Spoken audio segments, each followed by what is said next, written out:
So let's move in to RBA history. ஓகேங்களா? So okay, இந்த RBI ஹிஸ்ட்ரின்றது வந்துட்டு என்னன்னா, நிறைய பேர் வந்துட்டு மேபி உங்களில் வந்துட்டு ஆர்பிஐ வந்துட்டு ஒரு 1 இயர்க்கு முன்னாடி தெரிஞ்சிருக்கலாம், இல்லை ஒரு 2, 3, 4 இயர்ஸுக்கு முன்னாடி கேள்விப்பட்டிருக்கலாம், இல்லை சம்ஒன் வந்துட்டு இப்போ ரீசெண்டாக லாஸ்ட் மந்த்து இல்லை ஒரு லாஸ்ட் வீக்கில் கேள்விப்பட்டிருக்கலாம். ஸோ யாருக்காவது தெரியுமா எப்போ இருந்து இந்த ஆர்பிஐ, இந்த ஆட்டோமேஷன்ற ஒரு இந்த ஆர்பிஐன்ற டேர்ம் வந்து இந்த இண்டஸ்ட்ரிக்குள்ள இருக்கு அப்படின்றது? ஸோ இது வந்து இந்த ஆர்பிஐன்றது வந்து இந்த வேர்ட், இந்த டேர்ம்ன்றது வந்துட்டு ஆல்மோஸ்ட் வந்து 1990லே, ஓகேங்களா, 1990 அதுக்கு முன்னாடி கூட சொல்லலாம், 88, 89 கூட சொல்லலாம். ஏன்னா இந்த டேர்ம் வந்து ஆர்பிஐன்ற டேர்ம் வந்து அப்ப இருந்தே இருக்கு. இந்த ஆர்பிஐன்ற டேர்ம் வந்து அப்ப இருந்தே இருக்கு. ஸோ ஏன் அப்ப இருந்து என்ன எப்படி இப்ப இருக்கிற அளவுக்கு இருந்ததா அப்படின்னா கண்டிப்பா கிடையாது. ஏன்னா இப்ப இருக்கிற RPA tools lot of technology வந்துட்டு பில் பண்ணியிருக்காங்க ஆர்பிஐ டூல்ஸ்குள்ள. பட் 1990ஸ்ல இருந்தே ஸ்லோவாக இந்த ஆட்டோமேஷன்ற வேர்ட் வந்துட்டு இருந்துட்டு தான் இருந்தது. ஸ்லோவாக வந்து எல்லா இண்டஸ்ட்ரிக்குள்ளுமே, எல்லா சாஃப்ட்வேர் இண்டஸ்ட்ரியாக இருக்கட்டும், இல்லை வந்துட்டு மேனுஃபேக்சரிங் இண்டஸ்ட்ரியாக இருக்கட்டும், எல்லாத்துலேயுமே இந்த ஆட்டோமேஷன்ற வேர்ட் வந்து இருந்துகிட்டே இருந்தது. ஸோ இனிஷியலி வந்து அவங்க எப்படி வந்து ஆட்டோமேட் பண்ணாங்கன்னா, இந்த 1990ஸ்லாம் வந்து ஸ்க்ரீன் ஸ்கிராப்பிங் டூல் அப்படின்ற டூல்லாம் ஃபைன் பண்ணி, ஓகேங்களா, நிறைய பேர் கேள்விப்பட்டிருப்பீங்கன்னு நினைக்கிறேன். ஸ்க்ரீன் ஸ்கிராப்பிங் டூல் அப்படின்வாங்க. எப்படின்னா, உங்களுடைய ஸ்க்ரீனில் இருக்கிற டேட்டாவை வந்துட்டு எக்ஸ்ட்ராக்ட் பண்ணுறதா வந்து ஸ்க்ரீன் ஸ்கிராப்பிங் டூல் அப்படின்னு சொல்லுவோம். ஸோ இந்த டூல்ஸ்லாம் வந்துட்டு 1990ஸ்ல இருந்தே வந்துட்டு இருக்கு. ஸோ அதுக்கப்புறம் ஸ்லோவாக வந்துட்டு என்ன ஃபைண்ட் பண்ணாங்கன்னா, டெஸ்க்டாப் மேக்ரோஸ். நிறைய பேர் மேக்ரோஸ் கேள்விப்பட்டிருக்கீங்கன்னு நினைக்கிறேன். ஸோ மேக்ரோஸ்னா நத்திங். ஸோ எக்ஸல்ல பில்ட் பண்ணுவாங்க, ஓகேங்களா, எக்ஸல் அப்ளிகேஷன்ல வந்து பில்ட் பண்ணுவாங்க. இது வந்து டெஸ்க்டாப் மேக்ரோஸ்ன்னு சொல்லுவாங்க. So VB or VB dot net, so இதெல்லாம் யூஸ் பண்ணிட்டு இந்த எக்ஸல் மேக்ரோஸ் வந்து பில்ட் பண்ணுவாங்க. ஸோ இதுக்கு நிறைய எஃபர்ட் போட வேண்டியதாக இருந்தது. என்ன, கோடிங் லேர்ன் பண்ணணும், கண்டிப்பாக வந்து கோடிங் லேர்ன் பண்ணணும், நிறைய டைம் தேவைப்படும் உங்களுக்கு வந்துட்டு ஒரு அப்ளிகேஷனை, ஒரு ஆட்டோமேஷன் ப்ராசஸை வந்து பில்ட் பண்ணோம் அப்படின்னா நிறைய டைம் தேவைப்படும். ஸோ அதே மாதிரி காஸ்ட்டும் அதிகமாக இன்வால்வ் ஆகும், ஓகேங்களா. ஸோ இதெல்லாம் வந்து ப்ரீவியஸாக நம்ம யூஸ் பண்ணிட்டு இருந்தது.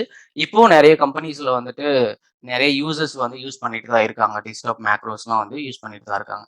ஸோ அதுக்கப்புறம் slowly it's entered into work flow automation சொல்லலாம். ஒர்க் ஃப்ளோ ஆட்டோமேஷன் சொல்லலாம். ஸோ ஒர்க் ஃப்ளோ ஆட்டோமேஷன் என்ன அப்படின்னா, நீங்க இப்போ நம்ம சொன்னோம் இல்லையா ஸ்டெப்ஸ், ஓகேங்களா, 3 or 4 ஸ்டெப்ஸ் சேர்ந்தது தான் ஒர்க் ஃப்ளோ அப்படின்னு சொல்லுவோம், ஓகேங்களா. ஸோ ஒர்க் ஃப்ளோ அப்படின்னா, எனக்கு ஸ்டெப் நம்பர் 1 வந்து நான் பில்ட் பண்ணிட்டேன், ஓகேங்களா, ஸ்டெப் நம்பர் 2 பில்ட் பண்ணிட்டேன், ஸ்டெப் நம்பர் 3 பில்ட் பண்ணிட்டேன் அப்படின்னா இது எல்லாம் சேர்ந்தது தான் ஒர்க் ஃப்ளோ அப்படின்னு சொல்லுவோம்.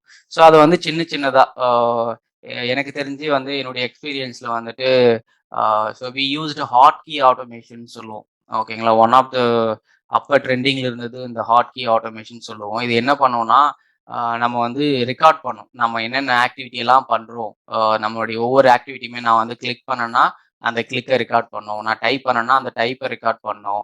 ஸோ அந்த மாதிரி ஒவ்வொரு ஆக்டிவிட்டியுமே நான் ஒரு பட்டனை வந்து லாகின் பண்ணேன்னா ஸோ அதுக்கு ஒரு click activity.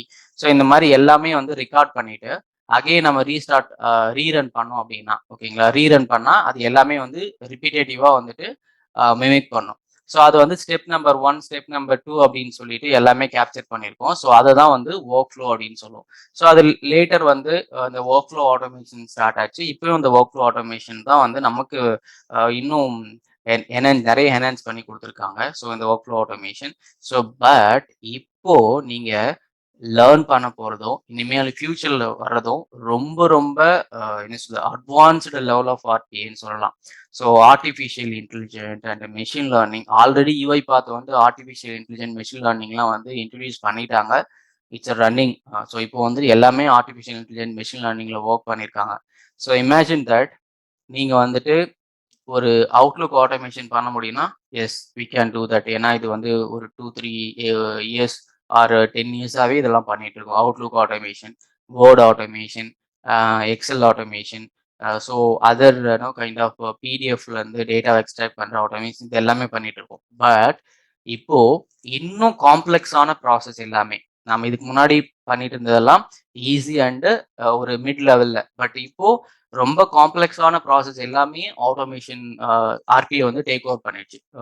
That is like artificial intelligent, machine learning எல்லாமே வந்து பண்ண ஆரம்பிச்சிட்டாங்க. இப்போ வந்து ஃப்ளோவில் இருக்கு. ஓகேங்களா? ஸோ அதுதான் நான் சொல்கிறேன். ஏன்னா இண்டஸ்ட்ரி ஃபுல்லாக வந்துட்டு ரிப்பிட்டேட்டிவ் டாஸ்க், ரிப்பிட்டேட்டிவ் ப்ராசஸ், இது எல்லாமே வந்து ஆட்டோமேஷனில் வந்து ஸ்கோப்குள்ளே கொண்டு வந்துட்டாங்க. ஸோ ஹியூமன் வந்து என்ன சொல்கிறாங்கன்னா, ஹியூமன் ஓட எஃபோர்ட் எங்கே தேவைப்படுதுன்னா, ஸோ நமக்கு வந்து நம்மளுடைய பிரெயினை வந்து எங்கே யூட்டிலைஸ் பண்ணணும், நம்மளுடைய தாட்டை எங்கே அப்ளை பண்ண முடியுமோ அங்கே தான் வந்துட்டு நம்மளுடைய ஒர்க்கை வந்து புஷ் பண்ணுமே தவிர, இந்த ரிப்பிட்டேட்டிவ் டாஸ்க், ஸோ இதெல்லாம் வந்துட்டு ஆட்டோமேஷன் ஸ்கோப் வந்து கவர் பண்ணிடுச்சு. ஸோ அதனால தான் சொல்கிறேன், இட்ஸ் என்டர்ட் இன்டு ஏஐஎம்எல் லெவலுக்கு வந்துட்டு இந்த இந்த டெக்னாலஜி வந்து எடுத்துகிட்டு வந்துட்டாங்க. ஸோ அதனால இதை லேர்ன் பண்ணுறது வந்து ஒரு நல்ல ஸ்கோப் தான். Okay, so this is about RBI history. So இதில் வந்து இன்னொன்று ஆட் பண்ணலாம். என்ன ஆட் பண்ணலாம் அப்படின்னா, நிறைய பேருக்கு வந்துட்டு ஒய் ஆர்பிஐ ஹிஸ்ட்ரி தெரியும். ஸோ இந்த ஆர்பிஐ வந்துட்டு ஏன் நம்ம வந்து கோடிங்லையும் ஏன் பண்ணக்கூடாது அப்படின்ற மாதிரி வந்து நிறைய பேருக்கு வந்து தெரியும். ஓகேங்களா? So let me add one more page. So code, let me VS RPA. So இதுக்குள்ள டிஃப்ரென்ஸ் நான் சொல்கிறேன். ஏன் வந்துட்டு ஆர்பிஐ அப்படின்றது ஒன்று வந்துச்சு அப்படின்னா, இப்போ நான் வந்து எனி லாங்குவேஜ் விபி ஆர் விபி.net or C sharp, Python. Okay, so இப்போ இந்த லாங்குவேஜை வச்சு நம்ம வந்து ஒரு ஆட்டோமேஷன் டூல் வந்து பில்ட் பண்ணுறோம் அப்படின்னா, டெஃபினெட்லி ஃபர்ஸ்ட் விஷயம் வந்து என்னன்னா காஸ்ட். ஓகேங்களா? காஸ்ட் வந்து அதிகமாகும். அப்புறம் டெவலப் பண்ணுற டைம் வந்து அதிகமாகும். அப்புறம் லேக் ஆஃப் டெவலப்பர்ஸ். ஓகேங்களா? லேக் ஆஃப் டெவலப்பர்ஸ் எப்படின்னா என்னன்னா, கண்டிப்பா வந்து இப்போ கோடிங் நிறைய தெரிஞ்சு வச்சு நிறைய படிக்கிற ஹேண்ட்ஸ் ஆன் எக்ஸ்பீரியன்ஸ் இருக்கிறவங்க வந்து ரொம்ப ரொம்ப கம்மி. ஓகேங்களா? அது உங்களுக்கே தெரியும். டைம் வந்து என்னன்னா, ஒரு டூலை வந்து பில்ட் பண்றதுக்கு, ஓகேங்களா, ஒரு டூலை பில்ட் பண்றதுக்கு அட்லீஸ்ட் அவங்க வந்து 4 to 5 months எடுத்துக்கலாம். இல்லை வந்து based on the project 1 or 2 months எடுத்துக்கலாம். ஓகேங்களா? ஸோ காஸ்ட்டும் வந்துட்டு அவங்க வந்து எம்ப்ளாய்ஸ் கொடுக்குற காஸ்ட்டு. ஸோ இது வந்து கண்டிப்பாக வந்து ஒரு 4 month ஆச்சுன்னா கண்டிப்பாக எம்ப்ளாயோட சேலரி வந்து ரொம்பவே அதிகமாக இருக்கும். ஓகேங்களா? ஸோ இது வந்து காஸ்ட். ஓகேங்களா? ஸோ பட் ஆர்பிஐல என்ன அப்படின்னா, அதே மாதிரி இங்கே கோடில் வந்துட்டு என்னன்னா, நீங்கள் வந்து ஒரு சின்ன ஒரு ஆக்டிவிட்டி அச்சீவ் பண்ணுறதுக்கு, ஃபார் எக்ஸாம்பிள் ஓப்பன் எக்ஸல். ஓகேங்களா? ஓப்பன் எக்ஸல்ல வந்து ஓப்பன் பண்ணுறதுக்கு நீங்கள் வந்து இந்த ஆக்டிவிட்டி அச்சீவ் பண்ணுறதுக்கு you need to write, there are 5 to 10 lines வந்து கோட் ரைட் பண்ணும். பட் இன் ஆர்பிஐல அதெல்லாம் தேவையில்லை. ஒரே ஒரு சிங்கிள் ஆக்டிவிட்டியை டிராக் அண்ட் ட்ராப் பண்ணி போட்டால் போதும். ஸோ இதுக்கு பின்னாடி வந்து கோட் இல்லையானா கேட்டால் கண்டிப்பாக கோட்ஸ் இருக்கு. இதே செட் ஆஃப் கோட்ஸ் வந்து இது இருக்கு. ஸோ அதான் என்ன பண்ணாங்கன்னா, இந்த காஸ்ட்டு, டைமு, ஓகேங்களா, ஸோ இங்கே இருக்கிற நமக்கு cost, time, lack of developers, so இதெல்லாம் வந்து கன்சிடர் பண்ணி, ஸோ ஏன் வந்து நம்ம வந்து இது வந்து ரிப்பீட்டேட்டிவ், ஏன்னா நீங்கள் each and every automation build பண்ணும் போதும் you need to write same 10 lines of code. Again வந்துட்டு ஒரு எக்ஸல் ஆட்டோமேஷன் ரிப்பீட்டேட்டிவ் பண்ண அதே ஆக்டிவிட்டி, அதே கோடு நீங்கள் வந்து மேபி காப்பி பேஸ்ட் பண்ணுவீங்க, இல்லை வந்து ரைட் பண்ணுவீங்க. பட் அவங்க என்ன பண்ணிட்டாங்கன்னா, ஸோ டெவலப்பர்ஸ் எல்லாமே வந்து கேதர் பண்ணி, ஓகேங்களா, எல்லா டெவலப்பர்ஸ் ரொம்ப நல்ல டெவலப்பர்ஸ் எல்லாம் வந்து ஹையர் பண்ணி அப்படி உருவானது தான் இந்த ஆர்பிஏ டொமைன். ஒவ்வொரு கம்பெனியுமே யூஐ பார்த்தா இருக்கட்டும், ஏஏவா இருக்கட்டும், ப்ளூ பர்ஸுமா இருக்கட்டும், இது எல்லாமே என்ன பண்ணாங்கன்னா டெவலப்பர்ஸை ஹையர் பண்ணி, ஸோ அவங்கள வச்சு ஒவ்வொரு ஆக்டிவிட்டியும் பில்ட் பண்ணாங்க. ஓகேங்களா? ஒவ்வொரு ஆக்டிவிட்டியும் பில்ட் பண்ணாங்க. இந்த activity for example open Excel, save Excel, close Excel அப்படின்றது வந்து ஒவ்வொரு ஆக்டிவிட்டியும் பில்ட் பண்ணாங்க. இதுக்கு பேக் எண்ட்லாம் கண்டிப்பாக கோட்ஸ் இருக்கு. அந்த கோடை வந்து நம்ம வந்து வியூ பண்ண முடியாது. But you can utilise this activity. So இதனால வந்து நமக்கு என்ன ஆகுன்னா, நம்ம இதில் ஸ்பெண்ட் பண்ற கோடிங் டைம் வந்து ரொம்ப லெஸ் ஆகும். நம்ம டிராக் அண்ட் ட்ராப் பண்ணி போட்டோம்னா, ஜஸ்ட் இன்புட் மட்டும் ப்ரொவைட் பண்ணோம்னா முடிஞ்சுது. இன்புட் மட்டும் ப்ரொவைட் பண்ணோம்னா நம்மளுடைய வேலை முடிஞ்சது. அடுத்த ஆக்டிவிட்டியை போட்டு கனெக்ட் பண்ணிட்டு போயிட்டே இருக்கலாம். ஸோ இதனால தான் வந்துட்டு டைம் சேவ் ஆச்சு, காஸ்ட்டும் சேவ் ஆச்சு. ஓகேங்களா? அதே மாதிரி நம்ம இதை இந்த ஆர்பிஐ லேர்ன் பண்ணணும்னா வந்து நமக்கு லெஸ் கோடிங் நாலேஜ் இருந்தா போதும். ஓகேங்களா?